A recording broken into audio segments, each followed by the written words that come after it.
Magandang araw, kapuso, kapamilya. Ngayong araw na to guys, magluluto tayo ng broccoli.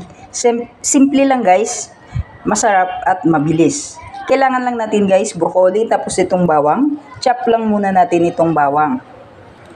Ngayon guys, natapos ko nang hiwain itong ating bawang, ganyan lang kaliliit. Tapos nalinis ko na itong broccoli. Tapos ibabad sa asin, kilalinisin mabuti. Ngayon, nagpapakulo na ako ng tubig. Kailangan natin lagyan ng asin. Yan. Tapos, asukal. Saka mantika. Yan. Antayin muna natin kumulo yan guys, yung ating tubig bago natin ilagay itong ating broccoli. Yan guys, kulong-kulo na yung tubig natin. Ilalagay na natin ito at i-blanch lang natin ng 3 minutes. Yan. Pag nilagyan nyo guys ng mantika, asukal saka asin yung tubig nyo, gaganda yung kulay ng broccoli nyo. Ayan, ganyan lang guys.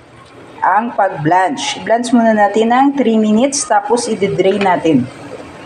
Ayan na guys, na-drain ko na guys. Ngayon nagpainit na tayo ng kawali at maglalagay na tayo ng konting olive oil. Olive oil yung gagamitin natin guys.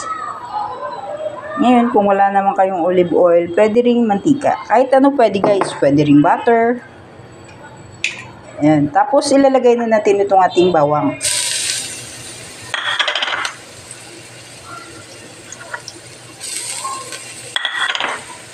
Tapos, i-mix lang natin. Ayan. Antayin lang natin lumabas yung aroma ng ating bawang. Tapos, lalagay na natin itong ating broccoli. Hinaan natin yung apoy guys, kasi luto na yan, na-blanch na natin. Tapos, lalagyan lang natin guys ng oyster sauce. Ayan, ganyan lang yung sangkap natin.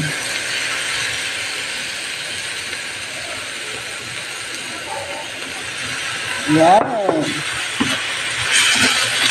Tapos, ihalo-haloin nyo lang. Kapag nahalo nyo guys, pwede na yan. Luto na yan. Ayan. Ganyan lang kabilis ang pagluto ng broccoli. Ayan. Titikman natin guys kung okay na yung lasa niya. Tikman natin. Anak.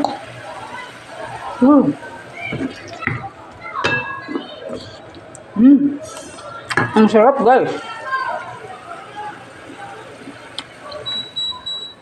Ayan, ganyan lang ang pagluto ng broccoli guys. Thank you for watching. Bye bye.